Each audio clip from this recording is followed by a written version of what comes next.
The smoke came first, thick and acrid, rolling across the red earth like a gray tide that swallowed the horizon whole. Eleanor Hartwell stood on a weathered veranda, 54 years old and long past believing in miracles, watching the dark wall advance toward her isolated homestead. The wind had shifted, as it always did in these treacherous summer months, carrying with it the scent of burning eucalyptus and the promise of destruction. She had seen fires before, had watched them dance across distant ridges, their orange tongues licking at the belly of an endless sky. But this one was different. This one was coming for her. The ghost gums that lined a boundary fence were already wreathed in smoke, their pale trunks ghostly sentinels against the gathering doom. Her blue heeler, Rusty, whined at her feet, his instincts sharper than any weather glass. The windmill creaked a mournful tune as the hot northerly picked up, sending spine effects tumbling past the house like tiny refugees fleeing the approaching inferno. Eleanor had lost all faith in love 15 years ago, when consumption took her husband and left her with nothing but silence and this patch of unforgiving earth. She had made her peace with solitude, had learned to find comfort in the rhythm of her own heartbeat and the distant call of kookaburras at dawn. But now, facing the fire's hungry advance, she felt something she had almost forgotten, the sharp taste of fear, and beneath it, the bitter recognition that she might die as she had lived these past years, utterly alone. The sound reached her first, hoofbits cutting through the thickening smoke like a drumbeat against her ribs. Then came the horse, a bay gelding dark with sweat, emerging from a haze as if summoned from the very earth itself. Astride him sat a man she had never seen before, lean and weathered, his face shadowed beneath the brim of an old felt hat. He pulled up hard at a gate, the horse dancing beneath him, nostrils flaring at the acrid air. He called, his voice carrying the dust of long roads and distant horizons. The fires jumped the creek. You need to go. Now. Eleanor looked back at her house. The neat timber walls she had scrubbed clean each spring, the roses her mother had planted climbing the eastern fence, the small cemetery beyond the home paddock where her husband's headstone stood sentinel over their shattered dreams. Everything that anchored her to this world, everything that proved she had existed, loved, mattered. I can't, she whispered, but the words were lost in the roar of wind and the distant crack of burning timber. The horseman swung down from his saddle, moving with the easy grace of a man accustomed to urgency. Up close, she could see the lines around his eyes, the silver threading through hair the color of burnt sienna. He was perhaps 45, maybe 50, old enough to understand the weight of leaving everything behind. "What's your name?" he asked, not moving closer but holding her gaze steady, as if her answer mattered more than the flames now visible through the smoke. "Eleanor," she said, surprised by the steadiness of her own voice.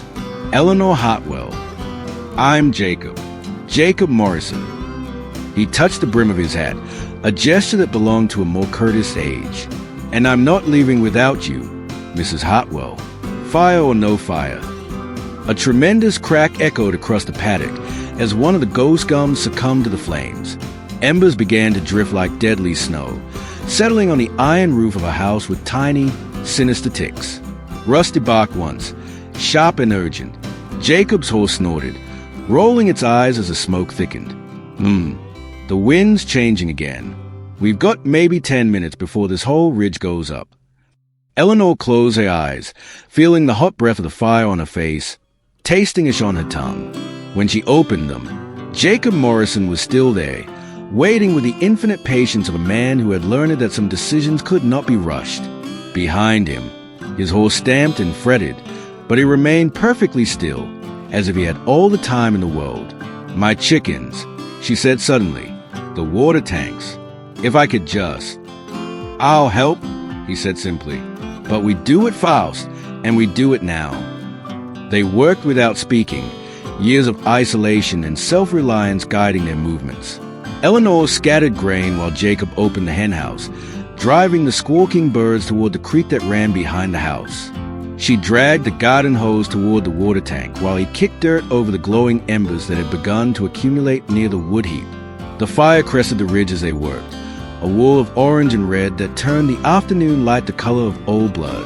The heat hit them in waves, sucking the moisture from their lungs and setting the air itself ablaze with dancing motes of ash and ember. "That's enough," Jacob called, catching Eleanor's arm as she bent to fill another bucket. "We go now, or we don't go at all."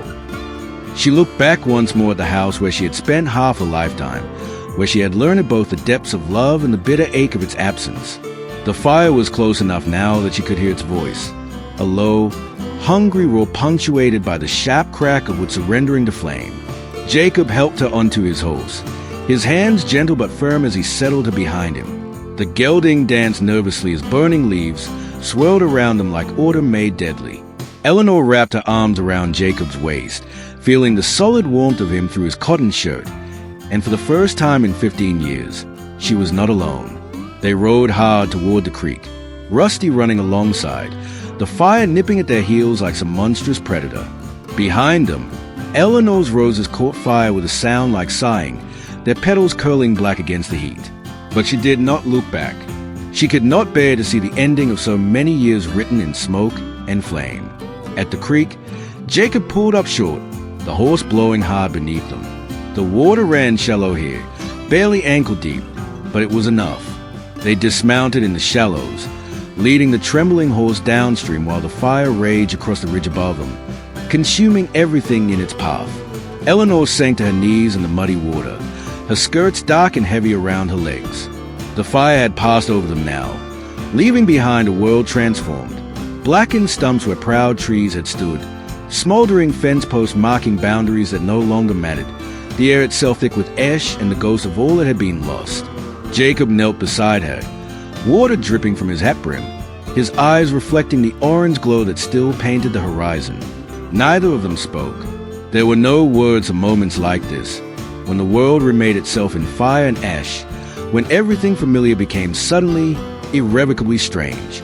Above them, a wedge-tailed eagle circled, riding the thermal thrown up by the fire, patient and eternal in its vigil. The creek murmured around their knees, carrying away the soot and chow, the debris of a life interrupted.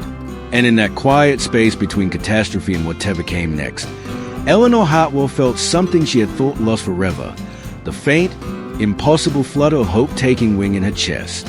Perhaps you know this feeling too, this moment when the world tilts on its axis and shows you a different view of what might be possible. If stories like Eleanor's speak to your heart, if you believe in second chances and the quiet courage that carries us through our darkest hours, I invite you to join us here. Subscribe to our channel. Leave a gentle like if this beginning moved you, and settle in for what promises to be a journey none of us will forget. Chapter 1. After the Flames. Dawn came gray and strange, filtered through a pall of smoke that turned the sun into a pale, distant coin. Eleanor woke to the sound of dripping water and the soft snuffle of Jacob's horse cropping grass near the creek bank. She had slept fitfully in the shallows, her skirts still damp, her back aching from the unforgiving ground. Jacob was already up, standing knee-deep in the water, his shirt sleeves rolled to the elbows as he washed soot from his hands. He moved carefully, as if conscious of her watching, and she found herself studying the set of his shoulders, the methodical way he cupped water in his palms. There was something deeply reassuring about his presence, something that spoke of competence earned through years of managing alone. "How bad?" she asked, her voice rusty with smoke and sleep. He turned toward her, his face grim but not without hope. Could have been worse. The wind turned again just after midnight, drove the fire east toward the Mackenzie place instead of doubling back on yours. Eleanor struggled to her feet, her legs stiff and unsteady. Rusty appeared at her side, his fur singed but his tail wagging, offering the simple comfort of his warm, familiar presence. Together, they climbed the bank toward what remained of a homestead. The house stood, blackened but intact. The iron roof had protected the timber walls from the worst of the ember attack, those scorched marks painted dark fingers up the weathered boards. Her roses were gone, reduced to twisted black stems that crumbled at a touch. The chicken coop had vanished entirely, leaving only the metal feeder standing forlorn among the ashes. But the windmill still turned, creaking its ancient song. The water tanks, though scorched, remained sound, and the small wooden cross that marked her husband's grave stood untouched, as if even fire respected certain sanities. "The worst of it missed you," Jacob said quietly, coming to stand beside her as she surveyed the damage. "You'll need to replace some boards on the north wall, Check the roof for loose iron. But it's all fixable. She looked at him then, really looked at him in the growing daylight. He was older than she had first thought, perhaps closer to 50 than 40. His hair more gray than brown beneath the ashen suit. Deep lines radiated from his eyes. Not laugh lines, she thought, but the kind that came from squinting at horizons, from years of sun and wind and the careful watching that kept a man alive in country like this. "You don't even know me," she said. "Why did you?" "Stop," Jacob said gently. "You don't need a reason to help someone when the world's on fire." They worked through the morning in comfortable silence, checking the integrity of walls and roof, clearing debris from around the water tanks. Jacob had the easy competence of a man accustomed to making do, to fixing what was broken with whatever came to hand. He found timber in her woodshed that had escaped the flames and set to work, replacing the scorched boards on the north wall, his movements economical and sure. Eleanor swept ash from a veranda, salvaged what she could from a kitchen garden, fed and watered the chickens that had survived by sheltering near the creek. The work was familiar, grounding, a return to the rhythms that had sustained her through 15 years of solitude. But now there was another presence moving through her space, another set of hands sharing the labor, and she found herself listening for the sound of his hammer, the quiet encouragement he offered to his horse. At midday, she made Billy tea, the ritual as natural as breathing. Jacob accepted the tin mug gratefully, settling beside her on the veranda steps as they surveyed their morning's work. The tea was strong and bitter, flavored with smoke and the faint mineral taste of boiled water, but it was theirs, shared in the aftermath of disaster. "You've done this before," Eleanor observed, nodding toward the neat repairs taking shape on the north wall. Jacob smiled, the first real smile she had seen from him. It transformed his weathered face, revealing the man he might have been before life taught him to hold himself so carefully. Cattle work, mostly, following the season from Queensland to South Australia and back again. You pick things up. Your family. The smile faded, replaced by something more guarded. None that claimed me. I had a wife once, down in Adelaide. She decided she preferred a husband who came home every night to one who followed the stock routes half the year. Eleanor nodded. She understood the weight of such admissions, the careful way one learned to speak of old wounds. Children, she took them with her, probably for the best. They sat in silence, watching the ash settle like grey snow on the scorched paddocks. A kookaburra called from one of the surviving river red gums, its laughter incongruous in the devastated landscape. "I was married 23 years, Eleanor said finally. Lost him to consumption when I was 39. Been here alone ever since." Jacob studied her profile, noting the strength in her jaw, the way she held herself upright despite everything. Lonely work, keeping a place like this. It was what I knew. She paused, considering. What I thought I deserved. The words hung between them, heavy with years of self-imposed exile. Jacob set down his mug, his movements deliberate and slow. Eleanor, if you don't mind me saying, deserving's got nothing to do with it. Sometimes we just get dealt a hand that's hard to play. Eleanor looked at him then, seeing past a weathered exterior to something that recognized her own carefully contained grief. Here was a man who understood the particular burden of continuing when the life you had planned crumbled to ash around you. The afternoon he began to build, distorting the air above the blackened earth. Jacob returned to his repairs while Eleanor tended to the practical necessities, checking the bull pump, inventorying what remained of the stores, planning for the weeks of rebuilding that lay ahead. As the sun began its slow descent toward the western horizon, Jacob straightened from his work, wiping sweat from his brow with the back of his hand. The north wall was whole again, the new timber bright against the weathered boards, but solid and true. That should hold, he said, gathering his tools, though you'll want to get some paint on it before the next wet season. Eleanor nodded, though they both knew the wet season was months away, if it came at all. This was cattle country, where rain was a blessing never taken for granted, and survival depended on reading the subtle signs that announced change. As if summoned by their thoughts, a hot wind began to stir from the northwest, setting the repaid windmill to turning with renewed vigor. Jacob's horse lifted its head, nostrils flaring and some scent carrot on the breeze. Rusty whined softly, his hackles rising. "What is it?" Eleanor asked, though she could already feel it. The electric tension that preceded weather, the particular quality of light that meant the country was holding its breath. Jacob stood perfectly still, his face turned toward the wind. When he spoke, his voice was carefully neutral, but Eleanor caught the undercurrent of concern. "Wind's changing again, and there's still fire out there. I can smell it on the air." Eleanor felt her stomach clench. They had survived one fire, had begun the slow work of recovery. But here, in this harsh and beautiful country, survival was never guaranteed, recovery never complete. The land gave and took with equal indifference, and those who called it home learned to live with the constant possibility of loss. "How long?" she asked. Jacob was already moving toward his horse, checking the cinch, running practice hands over legs and hooves. "Hard to say. Could be hours. Could be all night before we know if it's heading this way." Eleanor looked around her homestead, at the repairs they had made, the small signs of order restored, the evidence that life could continue even after disaster. Then she looked at Jacob Morrison, this stranger who had appeared from the smoke, like an answer to a prayer she had never quite allowed herself to pray. "I won't leave again," she said quietly. "Not unless I have to."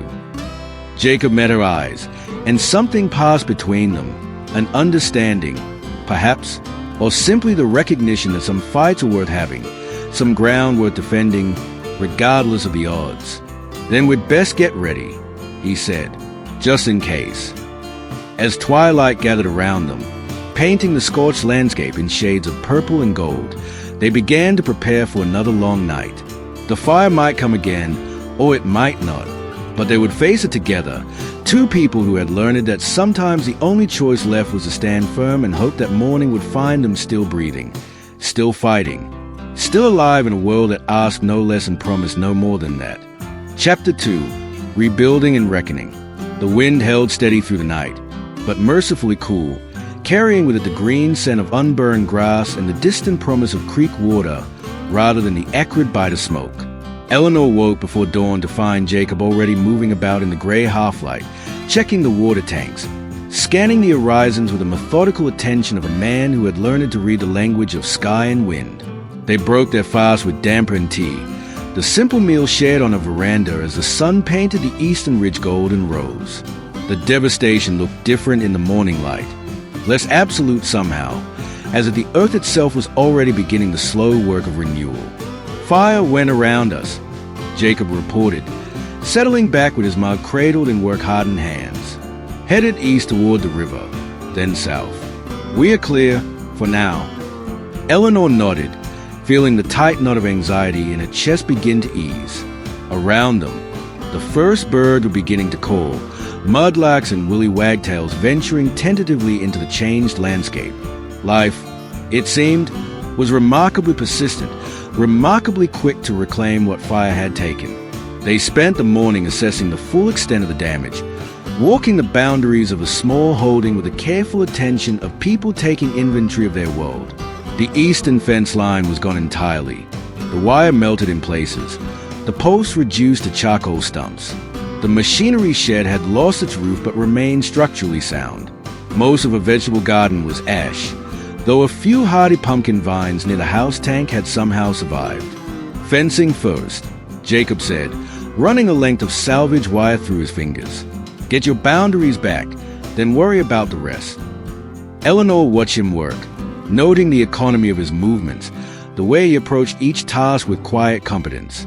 There was something deeply reassuring about his presence, not just the practical help he offered, but the simple fact of another human being sharing the labor, bearing witness to the work of rebuilding. "You don't have to stay," she said as they stretched new wire between replacement posts. "I'm sure you have somewhere you need to be." Jacob paused in his work, looking out across the blackened paddock to where the creek caught the afternoon light like scattered coins. "Do I seem like a man with pressing engagements, Eleanor?" The question was gentle, tinged with humor, but she heard the deeper truth beneath it. Like her, he was alone in the world, following the long roads between one temporary refuge and the next. Like her, He had learned to carry his life lightly, to expect little beyond the basic necessities of survival. "I suppose not," she admitted. "But people talk in country like this. A man and a woman, unmarried, sharing the same roof. Let them talk." Jacob's voice was firm but not unkind. "I've got my swag, and there's enough room under the stars for one more. Your reputation will survive my temporary presence, if that's what concerns you." Eleanor felt heat rise in her cheeks, embarrassed by her own assumptions. Of course, he would not presume such intimacy. He was a gentleman of the old school, shaped by codes of honor that belonged to a more formal age. They worked until the sun began its descent toward the western hills, then sat on a veranda with Billy T and the satisfaction of honest labor completed.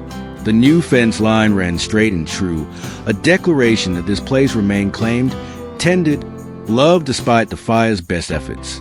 "Tell me about the roads," Eleanor said as they watched the light fade from gold to amber to deep purple. "About the places you've been."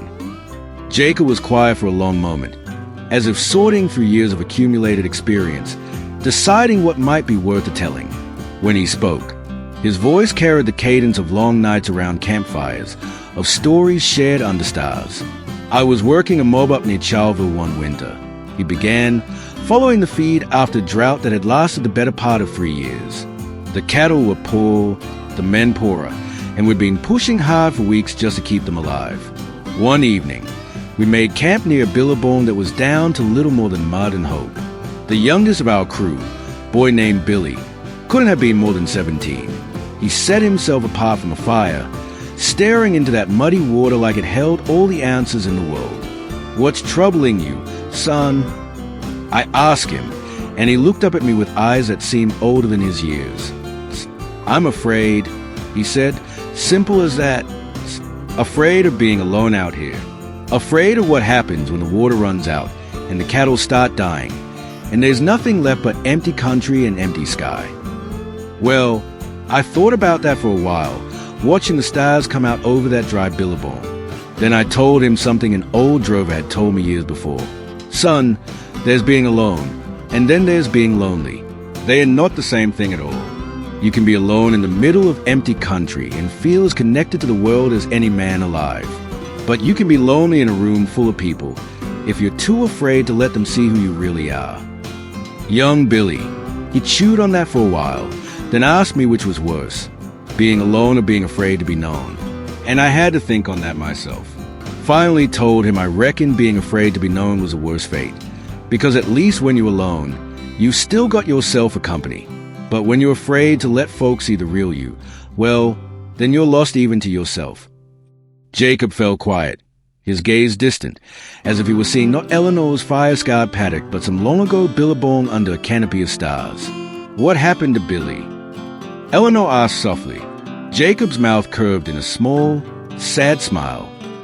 "Last I heard, he'd settled down near Roma with a girl who thought the sun rose and set on his say-so. Sometimes being afraid of being known is just another way of saying you haven't met the right person to be known by." Eleanor absorbed this story, feeling its quiet wisdom settle into the spaces where her own loneliness had made its home. For 15 years, she had told herself that solitude was safety, that the risk of being hurt again was too great to warrant opening her heart to another soul. But perhaps she had been wrong. Perhaps what she had called wisdom was simply fear dressed up in more respectable clothes. "And you?" she asked.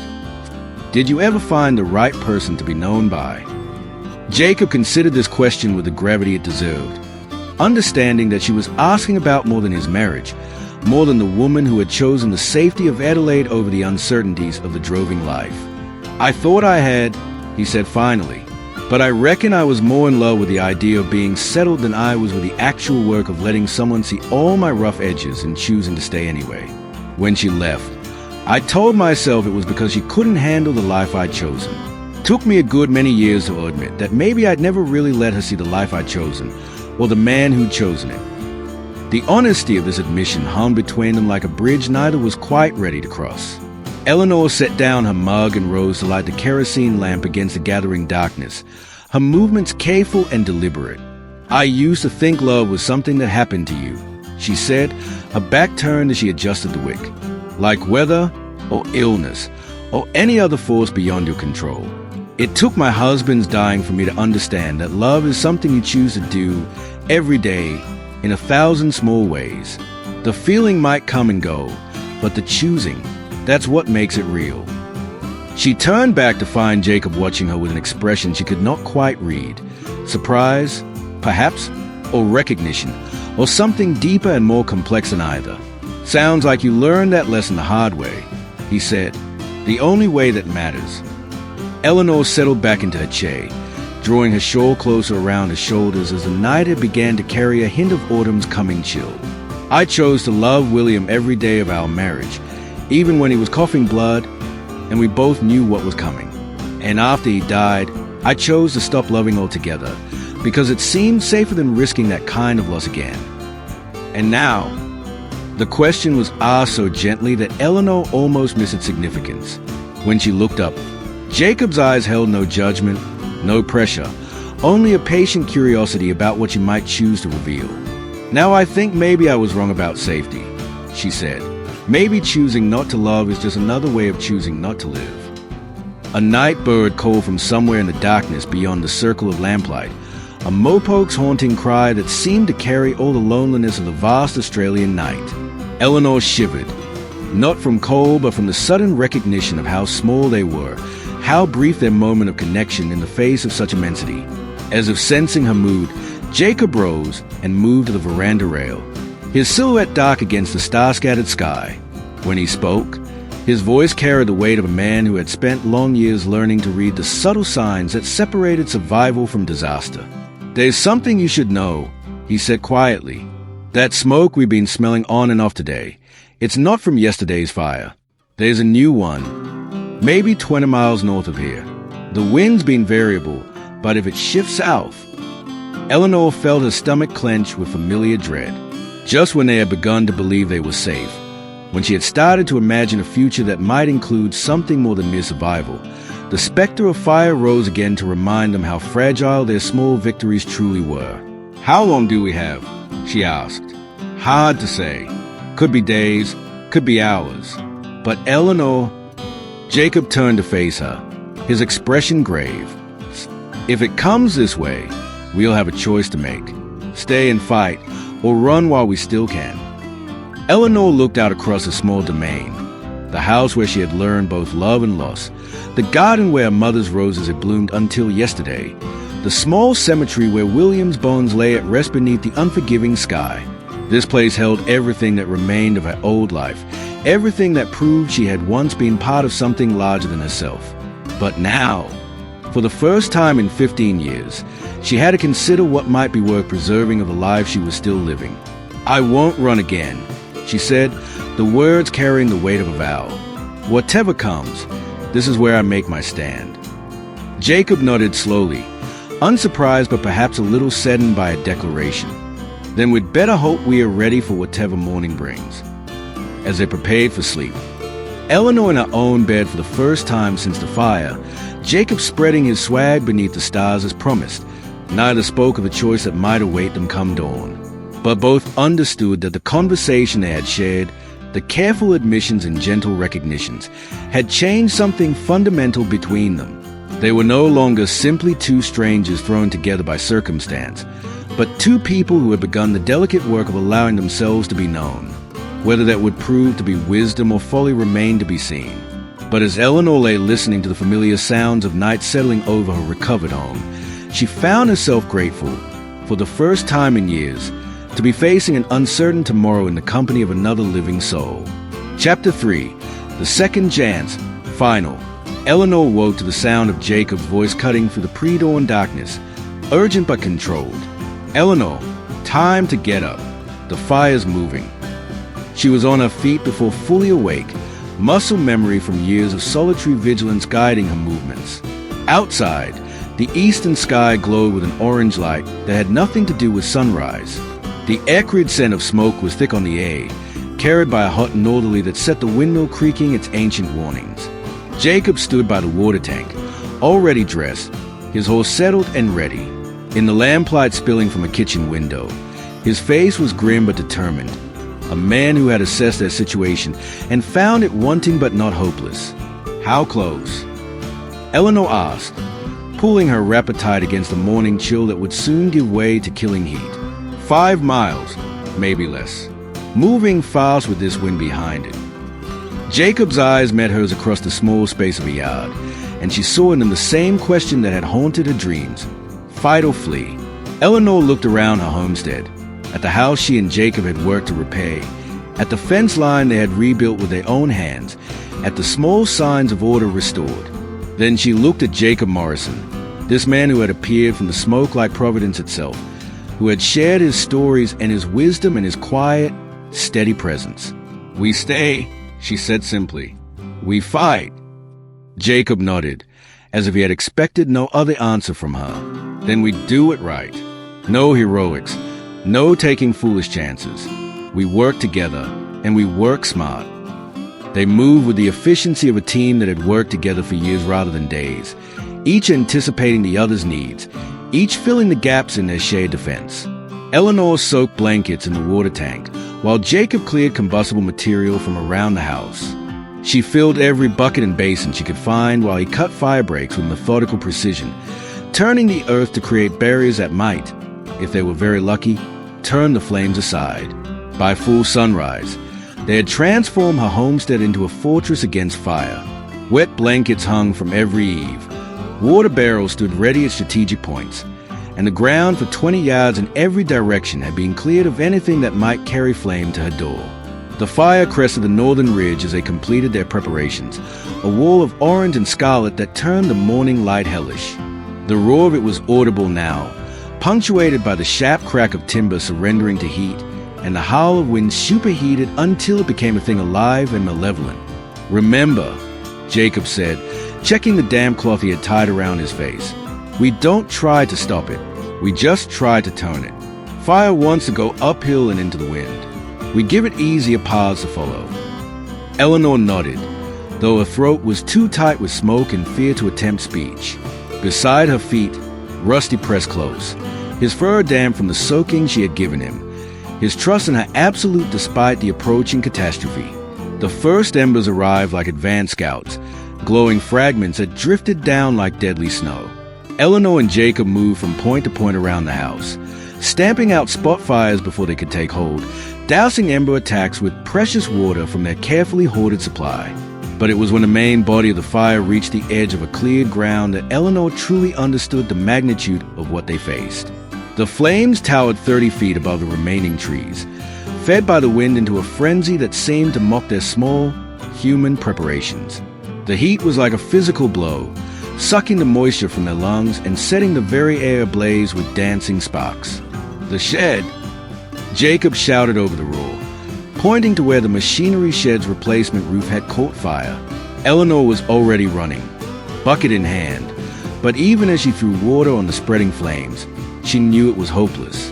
The fire was too big, too hungry, too utterly beyond their small power to resist. That was when Jacob made his choice.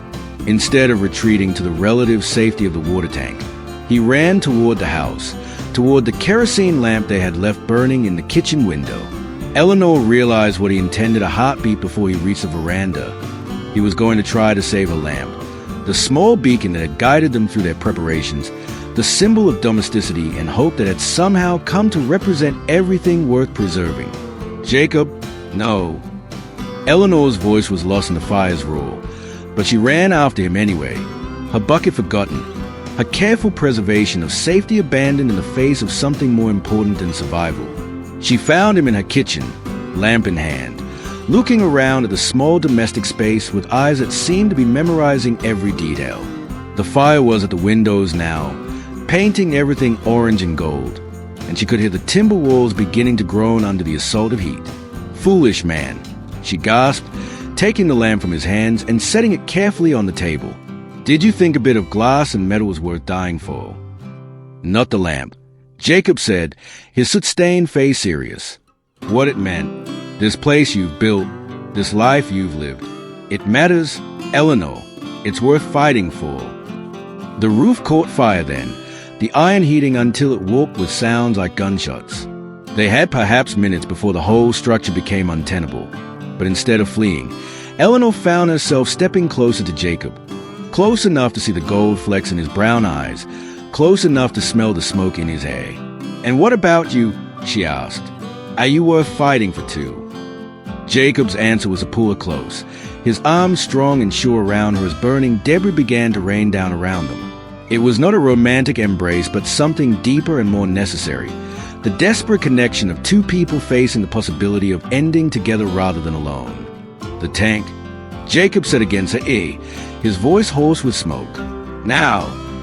They ran together through a world transformed into fire and chaos, Rusty at their heels, their hands locked tight against the possibility of separation. The water tank loomed before them like salvation, a metal island in a sea of flame. They reached it just as the wind changed. The shift was sudden and absolute, turning the fire's advance into confused retreat. Eleanor felt a change like a physical relief, the terrible heat backing away from them, the suffocating smoke beginning to thin. Around them, the fire began to fragment, breaking apart as it lost the wind that had driven it forward with such terrifying purpose. From the safety of the water tank, they watched their small victory unfold. The machinery shed was gone, reduced to twisted metal and ash. Half a vegetable garden had been claimed despite their efforts. But the house stood, scorched and battered but intact, the lamp still burning steadily in the kitchen window. "We did it," Eleanor whispered, hardly daring to believe it. Her hands were shaking with delayed reaction, her heart hammering against her ribs like a caged bird. "We did," Jacob agreed, his arms still solid around her shoulders. "Though I reckon we had more luck than sense in some of our choices." Eleanor pulled back enough to study his face.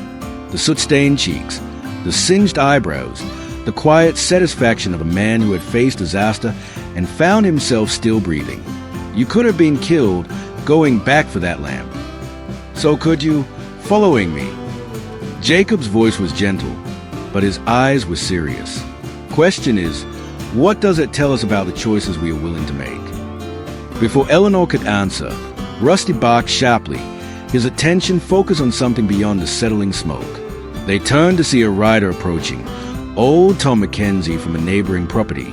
His horse lathered with sweat, his face etched with a particular exhaustion that came from fighting fire through the night. "Eleanor," he called as he drew near. "Jacob, thank God you're both safe. We saw the smoke and feared the worst." "Tom." Eleanor stepped forward, suddenly conscious of a smoke-stained wrapper, of Jacob's protective presence beside her. "Your place?" "Gone." Tom's voice was matter-of-fact, carved smooth by years of accepting what the country chose to give or take away. "House, sheds, most of the stock. But my Mary and the children got out safe, and that's what matters." Eleanor felt the familiar weight of survivor's guilt settle on her shoulders. Why should her small holding be spared when the Mackenzies, with their children and their larger dreams, had lost everything? As if reading her thoughts, Jacob spoke quietly. "Fire's got no sense of fairness. Eleanor, you know that. All we can do is help where we can and be grateful for what we've kept."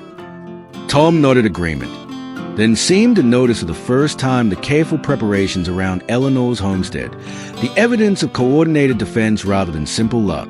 His weathered face creased into something approaching approval. "Heard you had help," he said, his gaze moving between Eleanor and Jacob with the frank curiosity of a man who had lived too long to waste time on false delicacy. "Glad of it. This isn't country for facing troubles alone." The words hung in the air between them, weighted with meaning that went beyond the immediate crisis. Eleanor felt heat rise in her cheeks, not from the fire this time, but from the recognition of how far she had traveled from the woman who had sworn off all connection, all risk, all possibility of caring and being cared for in return. "Jacob's been very helpful," she said carefully. "I don't know what I would have done without him." Tom's eyes twinkled with something that might have been amusement. "I'm sure. Well, I'd best get back to Mary and the young ones. But Eleanor, Jacob, you're both welcome at our place while we sort out temporary shelter. Mary's got the camp oven going, and there's always room for neighbors." After Tom had ridden away, Eleanor and Jacob set about the work of assessing their victory. The house would need significant repairs, new timber for the scotch walls, replacement iron for sections of roof that had warped beyond salvation. But it was work that could be done, damage that could be healed with time and effort, and the patient application of skilled hands. They worked through the afternoon in companionable silence, salvaging what could be saved, cataloging what would need to be replaced. As the sun began its descent toward the western hills, Jacob straightened from examining the foundation stones of the destroyed shed, his expression thoughtful. "Eleanor," he said, his voice carrying a weight that made her stop her own work and turn to face him fully. "I want you to know what happened today, the choices we made, they mean something to me, more than I reckon I have words for." Eleanor set down the salvaged harness she had been examining, giving him her complete attention. In the golden light of late afternoon, with it drifting like snow around them and the scent of burned timber heavy on the air, Jacob Morrison looked like a man preparing to speak truths that could not be taken back once uttered. "They mean something to me too," she said quietly, "more than I thought possible after all these years." Jacob moved closer, his hands hanging loose at his sides, careful not to presume but close enough that she could see the decision forming in his eyes. "I'm not a young man, Eleanor. I've got more miles on me than most horses, and my prospects aren't what you'd call promising. But what I've got, what I am, it's yours if you'll have it." The proposal was so different from William's passionate declaration 25 years ago, when they had been young and certain that love could conquer any obstacle the world might place in their path. This was the offer of a mature man to a mature woman, grounded in practical reality but no less sincere for its lack of flowery language. "I'm 54 years old," Eleanor said, her voice steady despite the rapid beating of her heart. "I've been alone so long I'm not sure I remember how to share my life with another person. And this place, it's all I have left of everything I was before." "I know," Jacob said simply. "I wouldn't ask you to leave it. I'm thinking maybe it's time I stopped following the stock routes and started putting down some roots of my own. If you'd have me as a partner in keeping this place running." Eleanor looked around her fire-damaged homestead, seeing it suddenly through his eyes, not as a refuge from the world, but as a foundation for building something new. The roses could be replanted. The machinery shed could be rebuilt, stronger than before. The long silence of 15 years could give way to the comfortable sounds of shared domestic life. "It won't be easy," she warned. "I've gotten set in my ways. I like my tea strong and my conversations quiet. I don't cook fancy, and I've never been much for entertaining." Jacob's smile was warm and genuine, transforming his weathered face. "Eleanor Hartwell, I've spent the last 10 years sleeping under stars and eating whatever I could catch or shoot. Strong tea and quiet conversation sound like paradise to me." She laughed then, a sound that surprised them both with its lightness. When had she last laughed? When had she last felt the simple joy of being understood, of finding her peculiarities not merely tolerated but welcomed? "In that case," she said, stepping close enough to take his callous hand in both of hers, "I think we might have ourselves an arrangement, Jacob Morrison." As the sun painted the western sky in shades of gold and crimson, they stood together on a veranda, their veranda now, and watched the first stars appear above the scorched but recovering landscape. The Southern Cross hung bright and steady in the darkening sky, a compass point that had guided travelers through this harsh country for countless generations. Tomorrow would bring the practical work of rebuilding, timber to be ordered, wire to be strung, stock to be replaced. There will be challenges and setbacks, moments of doubt and difficulty as two people accustomed to solitude learn to navigate the daily negotiations of partnership. But tonight, as they sat with Billy T and the companionable presence of Rusty at their feet, Eleanor Hartwell felt something she had thought lost forever, the quiet contentment of belonging somewhere, with someone, in a story that was still being written. The windmill turned slowly in the evening breeze, its blades catching the last light of day. In the distance, a night bird called, not the lonely cry of a mopoke this time, but the cheerful trill of a mudlark welcoming the dusk. And from the kitchen window, the kerosene lamp burned steady and bright, a beacon of domestic warmth in the vast darkness of the Australian night. Eleanor reached for Jacob's hand as they sat listening to the familiar sounds of country settling into sleep. His fingers intertwined with hers, strong and warm and reassuring in their certainty. Here was a man who would stay, who would help her tend this small patch of earth through whatever seasons lay ahead. She had lost all faith in love once, in the ashes of grief and the long emptiness of years lived alone. But love, it seemed, was more persistent than she had imagined, more patient than she had dared to hope. It had waited for her through 15 years of self-imposed exile, and when the time was right, when the world burned around them and threw them together in the crucible of shared danger, it had revealed itself again, quieter than before but no less real. This was not the passionate romance of a youth, all fire and declaration and the certainty that feeling alone could overcome any obstacle. This was something deeper and more durable, a partnership built on mutual respect, shared labor, and the recognition that two people facing an uncertain world were stronger together than either could ever be alone. As the stars wheeled overhead and the night settled around their small sanctuary, Eleanor Hartwell, soon to be Eleanor Morrison, she supposed, though such formalities seemed less important now than the simple fact of choosing to share tomorrow with the man beside her, allowed herself to believe in second chances, in the possibility that a life interrupted could become a life renewed. The fire had taken much from them both over the years. Her husband, his family, the easy certainties of youth that made love seem simple and survival guaranteed. But it had also, in its own harsh way, brought them together. Two people who had learned that the only real choice was between hope and despair, between connection and isolation, between the courage to love again and the slow death of refusing to try. They had chosen love, chosen hope, chosen each other. And in the morning, with their still settling on the scorched earth and the work of rebuilding stretching ahead of them like a promise, they would begin the patient labor of making that choice real, one day at a time, for whatever years the country chose to grant them. The lamp burned on in the kitchen window, steady and sure, casting its warm light across the veranda where two people sat holding hands and watching the stars appear. Tomorrow would bring its own challenges, its own small victories and necessary defeats. But tonight was theirs, complete and perfect in its quiet contentment, a moment of peace earned through fire and forged in the crucible of shared courage. In the end, that was all any of us could ask for, a hand to hold in the darkness, a voice to share the silence, and the grace to recognize love when it appeared, however unexpected its form, however late its arrival in the long story of a life lived fully and without reservation.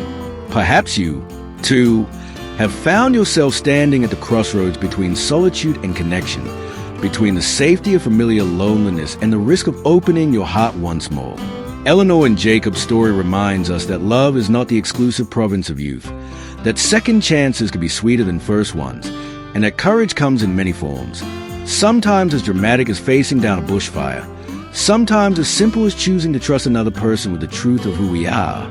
If this tale of quiet heroism and unexpected love has moved you, I invite you to subscribe to our channel and share your own thoughts in the comments below.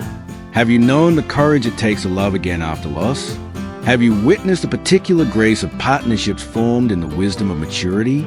Your stories matter, and they remind us all that the best chapters of our lives might still be waiting to be written.